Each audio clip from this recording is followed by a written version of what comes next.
안녕하세요. 이곳은 서울 청량역입니다. 오늘은 이곳에서 전철을 타고 가을 여행을 가려 합니다. 분당선 전동열차는 약 10분 정도 지연되어 청량역에서 출발하는 전철이라 텅 비어 있네요. 약 1시간 정도 달려가자 아름다운 북한강의 모습이 보입니다. 자전거 도로도 아주 잘 되어 있어서 곧 자전거로 다시 한번 올 예정입니다.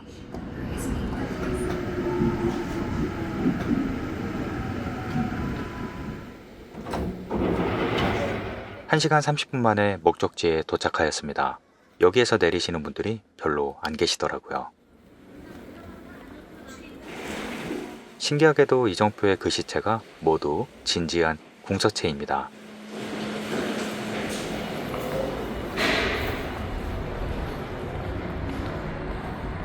이곳은 경춘선 김유정역입니다. 우리나라에서 유일하게 사람 이름을 역 이름으로 사용한 곳입니다. 역 자체는 아담하지만 역 주변의 상업시설은 아주 잘 발달되어 있네요. 아직 단풍이 한창이라 더욱 좋았습니다.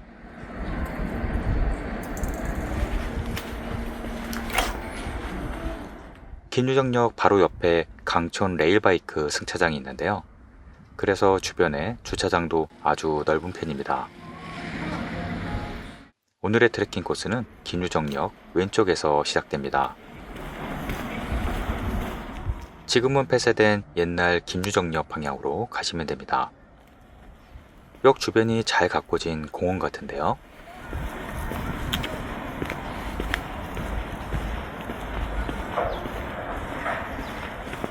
이곳은 유정 이야기숲 입구입니다. 지금은 폐쇄된 경춘선 철로 주변이 예쁜 포토스팟으로 변했네요.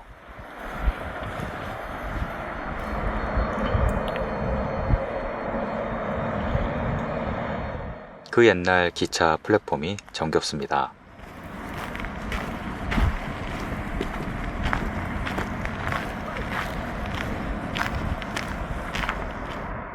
이곳에는 지금은 단종된 옛날 무궁화호를 멋진 시설로 바꿔 놓았는데요.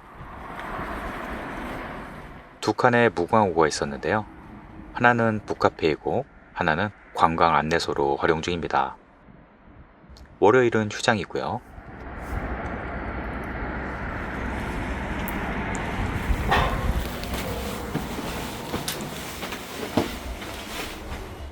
기차 내부에 들어가면 옛날 기차를 그대로 활용하여 멋진 카페로 만들어 놓았습니다.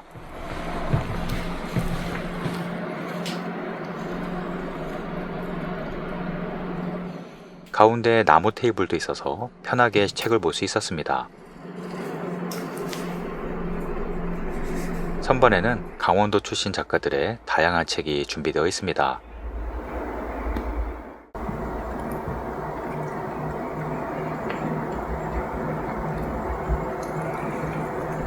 옆 칸은 관광 안내소였는데요.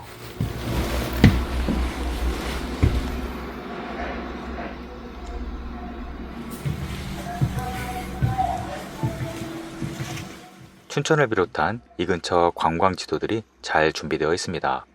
저도 다음 여행을 위해 종류별로 미리 챙겨왔습니다. 동전을 사용하는 자판기 커피도 있고요. 기차 바로 앞에 오래된 건물이 하나 있는데요. 옛날 김유정역입니다.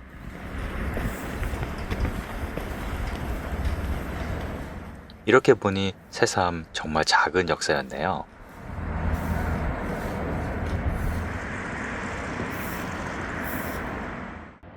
역사 내부에는 귀여운 소품들이 그대로 남아 있습니다.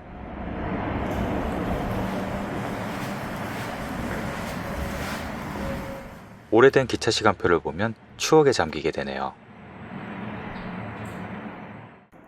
실제 역사에서 사용하던 장비들도 그대로 남아 있는데요. 정말 오랜만에 보는 물건들도 있네요.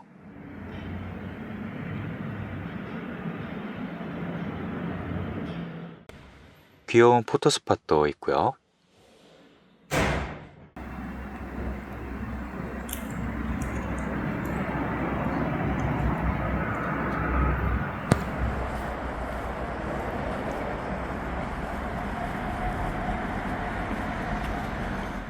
옛날 김유정역 길 건너편에 또 다른 명소가 있습니다.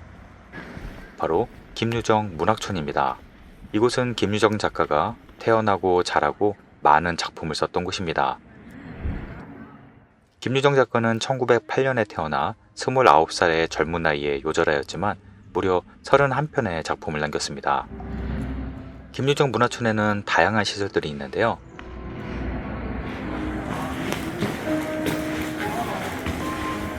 각종 체험을 할 수 있는 유료 시설들이 눈에 띕니다. 도자기나 민화 체험을 할 수 있는 공방도 있고요.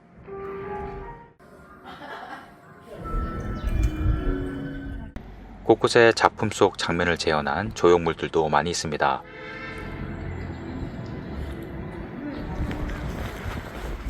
길 왼쪽에 김유정 생가가 있는데요.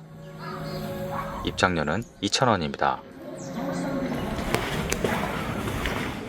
내부에는 전시관과 생가가 있는데요. 작품 속 한 장면들을 재현해 놓은 조형물과 그에 대한 설명문이 있어서 더 좋았습니다. 이곳이 김유정의 생가입니다.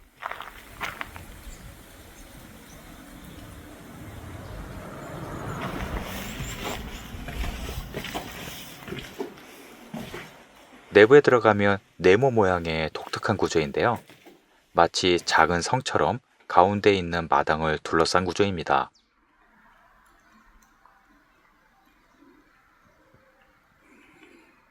김유정의 집안은 대대로 유명한 지주의 집안이었다고 하는데요. 초가집이지만 규모가 상당히 컸습니다. 이 지역에서 유명한 만석군의 집안이었지만 소장농들에게도 깍듯한 존댓말을 썼다는 일화가 전해집니다. 생가 입장료에는 생가와 별도의 유료 관람시설의 이용권이 같이 포함되어 있습니다.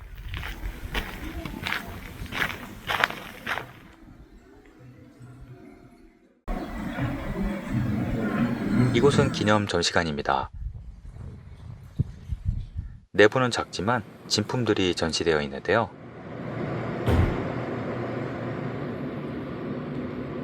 대표적인 동백꽃 서적도 있습니다. 이건 학창시절 성적표입니다. 손으로 꼼꼼하게 적은 성적표에는 과목별 편차가 커 보였는데요. 어떤 과목을 잘했는지가 눈에 보이네요. 생가 맞은편에 또 다른 건물이 있는데요. 김유정 이야기집입니다. 생가 입장권으로 같이 이용할 수 있습니다. 내부에는 김유정의 작품과 관련된 다양한 자료들이 잘 정리가 되어 있습니다.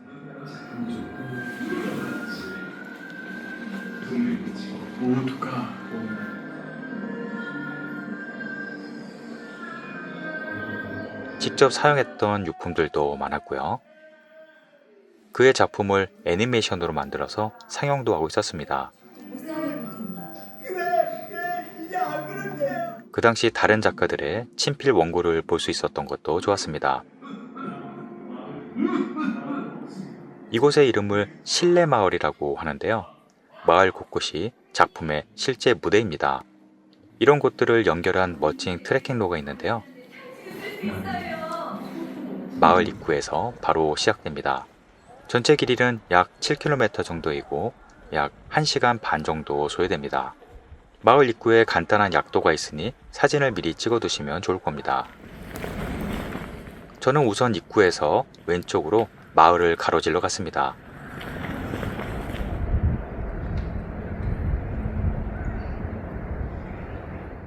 마을 입구 주변에는 멋진 카페도 많았습니다. 마을 중간에 멋진 숲이 있는데요. 전상국 문학의 뜰이라고 부릅니다. 전상국님은 우리나라의 소설가로 김유정 문학촌의 초대 촌장이었고 바로 이곳에 직접 집과 숲을 꾸몄다고 합니다.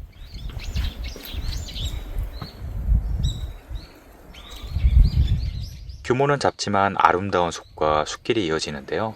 특히 새소리가 너무 아름다웠습니다.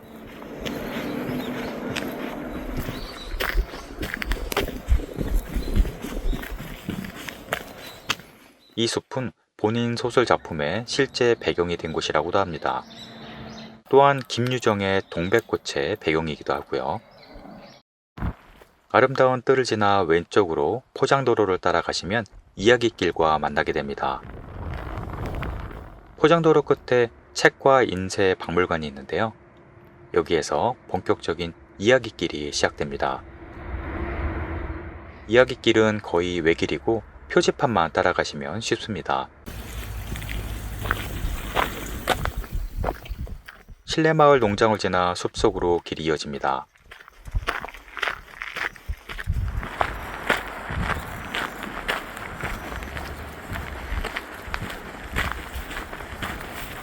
저 앞에 보이는 낮은 산이 금병산입니다. 김유정의 많은 작품의 실제 배경이 된 곳인데요. 곳곳에 실제 장소와 작품을 연결하여 설명한 표지판이 많아서 읽어보는 재미가 있는 코스입니다.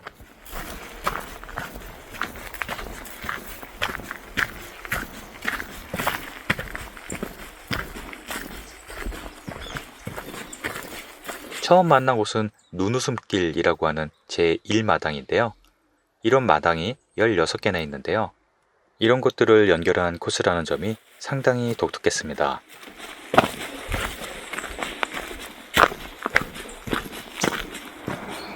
금병산은 산은 낮지만 숲이 상당히 좋았는데요.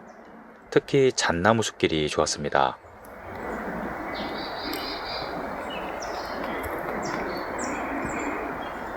걷기에도 부담 없는 경사도라 물병 하나 챙기고 운동하러도 충분한 코스입니다. 숲속 체련 단련장이 있네요. 이것도 작품 속 현장이라고 하네요. 울창한 잣나무 숲을 걸으니 짙은 피톤치드 농도가 느껴질 정도로 공기가 좋았습니다. 오늘 전철을 타고 와서 시간 구애받지 않고 여유롭게 걸을 수 있어서 더 좋았습니다. 곳곳에 벤치나 테이블도 잘 되어 있고요.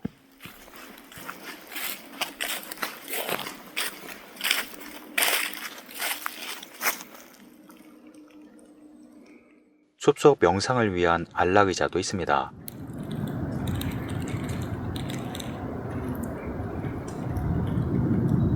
이곳은 아기장수 전설길인데요. 슬픈 전설이 깃든 길이었습니다. 이런 스토리가 이 길을 좀 더 특별하게 만드는 것 같네요.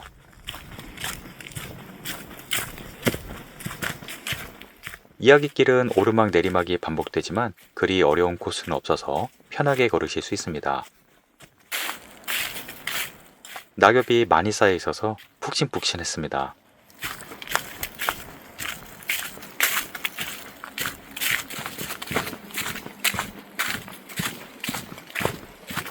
이곳은 동백숲길인데요. 이름 그대로 주변에 동백나무가 많았습니다. 그 외에도 몰랐던 작품 속 스토리가 참 많았습니다.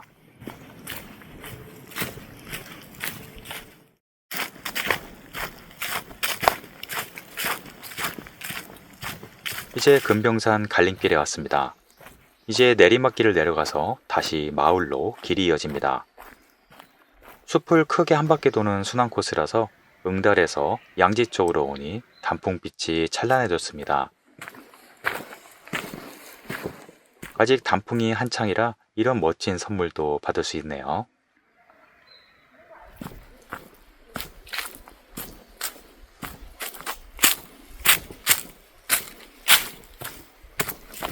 이곳은 젊은 청춘이 몰래 만났던 수작골길이라고 하는데요. 이름도 재미있지만 작은 계곡이 바로 옆에 있어서 좋았습니다. 시원한 물소리가 참 좋네요.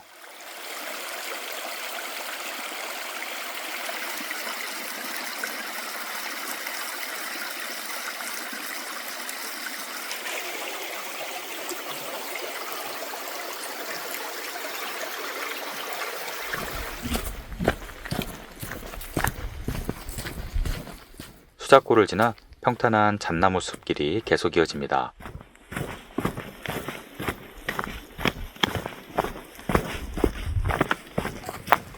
이제 마을 갈림길이 나왔습니다.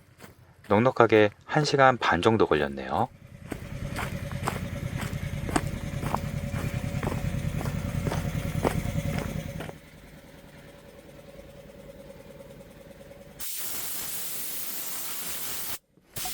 이제 다시 마을이 보이기 시작합니다. 처음 출발했던 입구가 아니라 반대편 입구 쪽으로 길이 이어집니다.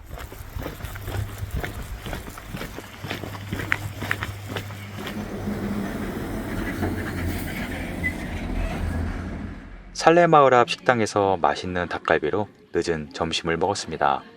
오랜만에 닭갈비를 먹으니 더 맛이 좋네요.